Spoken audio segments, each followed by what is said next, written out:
Okay, we're here at the Maalbeek market, which apparently isn't called the Maalbeek market because, Jason, what is it called? Well, in French, it's Jeudi Jardin. Well, thank you for the education. We have Jason who sells pasties, but he's sold out today, which is why he's got this fake one hanging around his neck. What's that all about, Jason? Well, for some odd reason, lunch was chaotic and they're sold out of everything. Bacon butties, sausage rolls, pasties, the lot. Just got orange squash there if someone wants some. Well, that's amazing. You do bacon butties and sausage rolls as well as the pasties, which looks fine, hanging around you. It's better than onions on a French chap. Tell me, it sounds insane. Why are you selling Cornish pasties in Belgium? Well, it all started, when I was a young lad, yeah. I made this promise. My Scottish grandmother used to make me and my brother pasties, and we always used to joke with her that one day we'd be selling them in Brussels. And I was made redundant a couple of years ago, and with me redundancy money, I said, just start the business selling pasties. So I got the second best thing from my grandmother's pasties and got Warren's pasties. So I bring them in twice a week. They're genuine Cornish pasties. And been doing it for over 2 years now. Well, it seems to go very well because you've sold out, apart from the fake one hanging around your neck like a beautiful necklace. So you actually import them. You don't make them yourself, you import them. No, because they're protected. So they've got to be handmade using local products. So what I mean by local products is local Cornish products. From the beef to the potatoes to the onions to the swedes, everything's got to be from Cornwall, handmade. So who buys them? Do any Belgians, because they hate pies because they can't see what's underneath the crust. So do Belgians actually buy the pasties? They usually go down quite well with the expats, obviously, the Americans, the Irish, the Scots. But the Belgians have got something with the Swedes, because apparently they got so fed up of it after the Second World War, they start feeding it to pigs. So whenever they read the menu, they go beef, yeah, fine, potatoes, onions, no probs. Then they get to the Swede bit and they go, no, there's no way. But the ones that have tried them love them, and they usually come back for more. Well, this is a fantastic thing you're doing, and we love the hat, Jason. Thank you.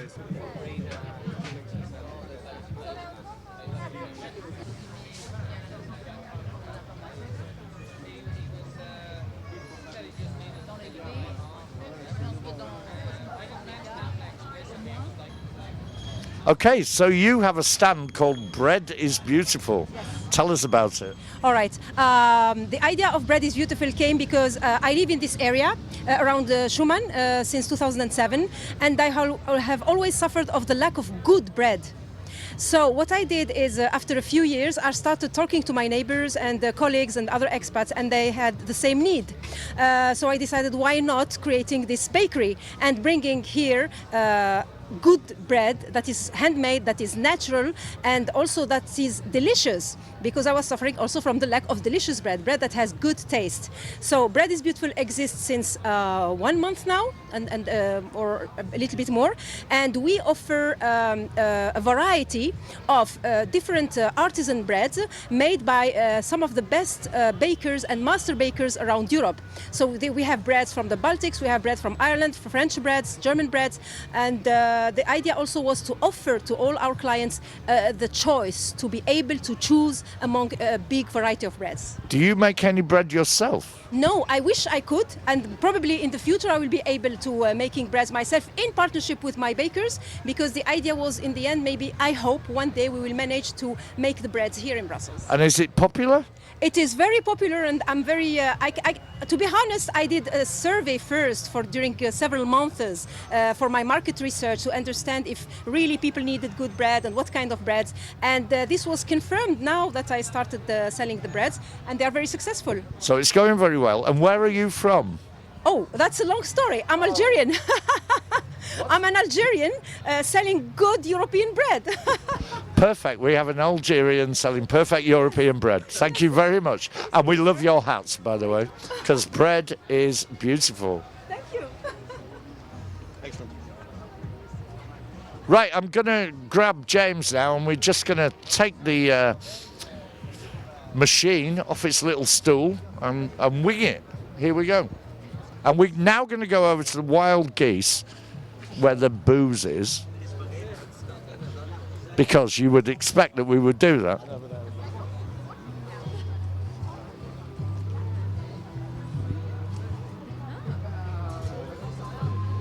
So Ina, so we have with us Ina, who's from the Wild Geese, and this is the Wild Geese store every Thursday. Lovely to have you here. And your man Chris, I believe, is doing all the foods, the Barbie. So tell me, Ina, what's this all about? It's all about being outdoors and enjoying yourself. It's been really lovely to be here. Yeah. And Chris, come over here, please, with your lovely girlfriend.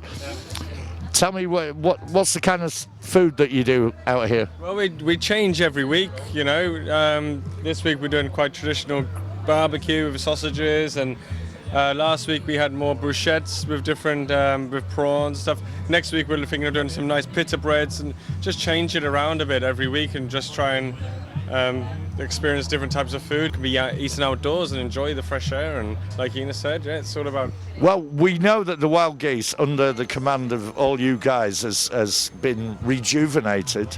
The kitchen's fantastic, we all know that.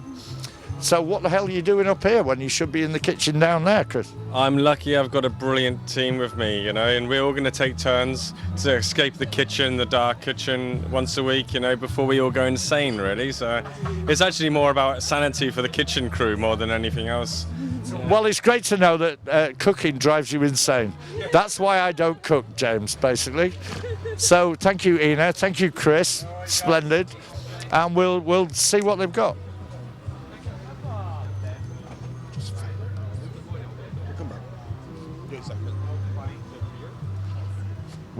No, do the Barbie. Do the Barbie.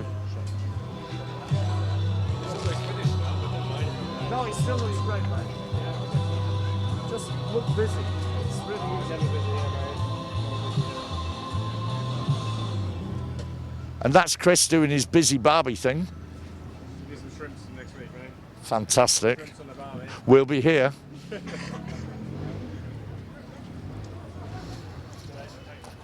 And you guys, do you speak English? Do you speak English? A little bit. So you have this wonderful stall here, and what do you sell?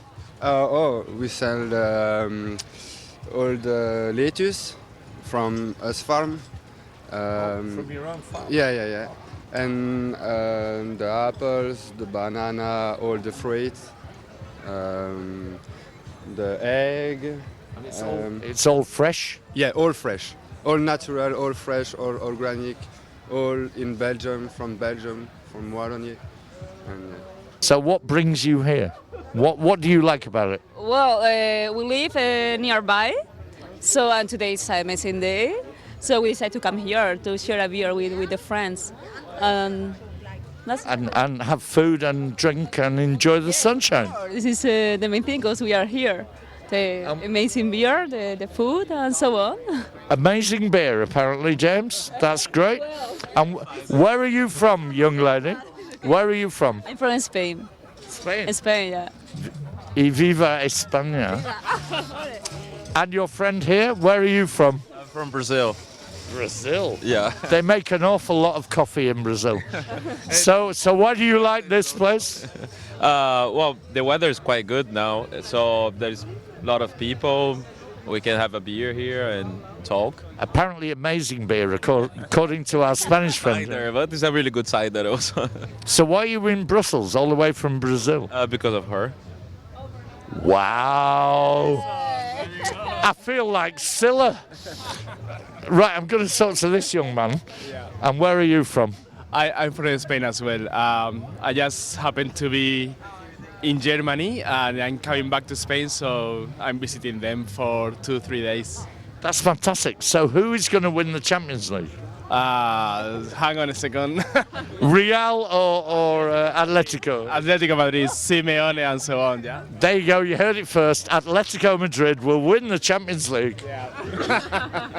Because he knows. Kelly Steele, I believe we've met. Tony Mallett, I believe we have. I think we have. Now, what do you think of this little party in the park? It's absolutely lovely. Brilliant idea. It's like no different. Great food, like behind us with Jason. Yeah, good idea. Even though it ran out. But that proves it's a good idea, no? If he's run out, next week we'll bring it She's back. quite smart at this, you know. She's quite clever. And so you're supposed to be dead because you had 5 operations and flatlined twice. True story. Show us your scars. Only if you show me yours. All right, we'll save that for later.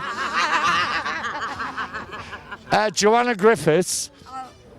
I'm just going to come round, James, if you'll bear with me. Joanna Griffiths, I believe I know you as well. I think so, maybe.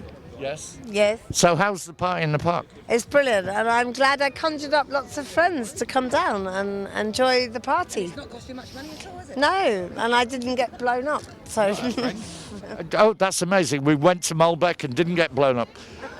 Timothy, I believe your name is Timothy. I do believe I know you as well. How do you find this little enclave? Oh, it's very pleasant, actually. Yeah, I mean, I'm not a big fan of the Portuguese beer, but it's nice to try new things and meet new people, isn't it? Very nice. What a perfect thing to say. That's the whole expat attitude. And I'm going to walk round, James, and talk to the lovely Sean, who's from up north, like where I'm from. So what do you think of this, Sean? I actually think it's quite good.